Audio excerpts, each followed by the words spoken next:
महागठबंधन में एक बेचैनी है, हार जीत लगा रहता है और हार हुई तो माननीय तेजस्वी यादव जी बाहर निकल गए, माने रन छोड़ के भाग गए। तो यही उनकी जो है हरकत, इसी कारण से वो पिछड़ रहे हैं और आने वाला समय में इसी तरह से वो रहेंगे। तो नमस्कार, लाइव सीरीज देख रहे हैं आप। बिहार सरकार के पूर्व मुख्यमंत्री और हिंदुस्तानी अवाम मोर्चा पार्टी के प्रमुख जीतन राम मांझी के आवास पर आपको बता दें कि इफ्तार पार्टी का आयोजन किया गया। इफ्तार पार्टी के दौरान जीतन राम मांझी अलग अंदाज में नजर आए, भगवे रंग की टोपी पहने हुए नजर आए, जिसमें इस इफ्तार पार्टी में शामिल होने के लिए एनडीए के तमाम नेता यहाँ पर पहुंचे हुए थे। और ऐसे में आपको बता दें कि जीतन राम मांझी जी के जो पुत्र हैं संतोष सुमन, उनसे जब सवाल किया गया कि यह जो वोट बैंक जो है एमवाई समीकरण का वोट बैंक अक्सर माना जाता है कि विपक्ष के पास है, आरजेडी के पास है। ऐसे में आरजेडी इस बार आपको बता दें कि इफ्तार पार्टी का आयोजन नहीं कर रही है। तो इसका जवाब देते हुए उन्होंने कहा कि तेजस्वी यादव भगोरा है, उन्हें भगोरा नहीं बनना चाहिए। ये देख करके दुख होता है, जो भी हुआ तेजस्वी यादव को स्वीकार करना चाहिए। साथ ही साथ उन्होंने यह भी कहा कि आने वाले समय में विधायकों की क्या कुछ होनी है, विधायक पाला बदलने वाले। देखिए बहुत कुछ कहा संतोष सुमन है, देखते उनका ये वीडियो। संतोष जी, इफ्तार पार्टी का आयोजन किया गया है।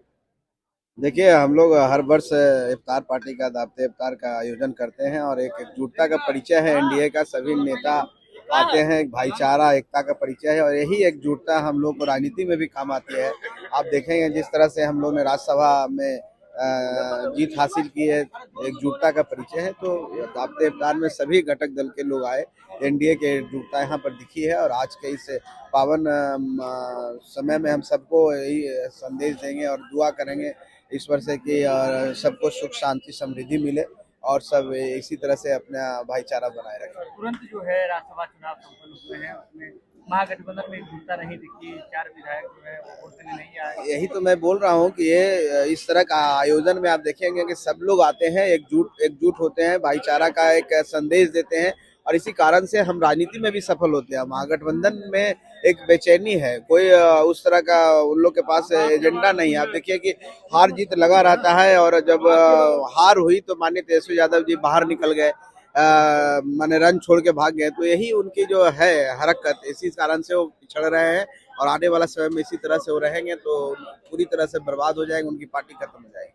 आने वाले समय में और भी विधायक इधर आने वाले हैं। अब देखिए, मैं इस पर कोई विवेचना नहीं करता हूँ, लेकिन अगर अपने आप विधायकों से वार्ता नहीं करेंगे, उनकी बातों को नहीं जानेंगे, वो उनके मन में क्या है, तो निश्चित तौर पर उनके अंदर असंतोष पैदा होगा। असंतोष जब पैदा होगा तो कहीं न कहीं अपने जनता के भलाई के लिए, जो जनता उनको चुनाव जिता के आई है, क्षेत्र की भलाई के लिए वो स्वतंत्र है कहीं जाने के लिए। और यही कारण है कि 3 विधायक 4 विधायक इस तरफ आए, वो जनता की आवाज़, अपनी अंतरात्मा की आवाज़ में आए। हम लोग ने कुछ नहीं किया, हम लोग तो सिर्फ आरजू विनती ही कर सकते हैं और हमारी एकजुटता ही हमारी ताकत है। एमवाई समीकरण जो है माना जाता था विपक्ष के पास, लेकिन इस बार विपक्ष के लोग जो है इफ्तार पार्टी नहीं कर रहे हैं, आरजेडी वगैरह की ओर से नहीं की जा रही। मैंने कहा ना कि हार जीत लोकतंत्र में लगा रहता है। तेजस्वी यादव जी को हार मिलती है तो बेचैन हो जाते हैं, विचलित हो जाते हैं।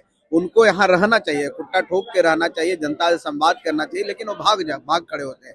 और ये जो उनके अंदर जो डर है, यही डर उनको कहीं न कहीं खत्म कर देगी। और आप देखिए कि राज्यसभा में हार हुई तो भाग गए कलकत्ता, और कहाँ अभी हैं कोई किसी को नहीं पता है। तो जब विपक्ष का नेता ही भगोड़ा हो तो हम समझते हैं कि इस राज्य का क्या होगा। लोकतंत्र की खूबसूरती है कि हमारा विपक्ष मजबूत हो, हम लोग भी चाहते हैं कि हमारा विपक्ष मजबूत हो, लेकिन तेजस्वी यादव जी से इस तरह का व्यवहार हम लोग को भी दुखित करता है। अगर वो नहीं सुधरे तो खत्म हो जाए। तो वीडियो देख लिया आपने। आपको बता दें कि संतोष सुमन ने किस तरह से आपने देखा कि अपनी बात रखी है। उन्होंने सीधे तौर पे कहा है कि जो तेजस्वी यादव हैं वे भगोरे हैं। जैसे ही चुनाव में, राज्यसभा चुनाव में उनकी हार हुई तो वो बाहर निकल गए। तो उन्हें भगोरा जो है वह नहीं बनना चाहिए। यह खबर आप लाइव सीरीज के यूट्यूब पर देख रहे हैं तो आप सब्सक्राइब कर लें, फेसबुक पर देख रहे हैं तो फॉलो कर लें। जो लाइव सीरीज के साथ खबरों का सिलसिला लगातार जारी है।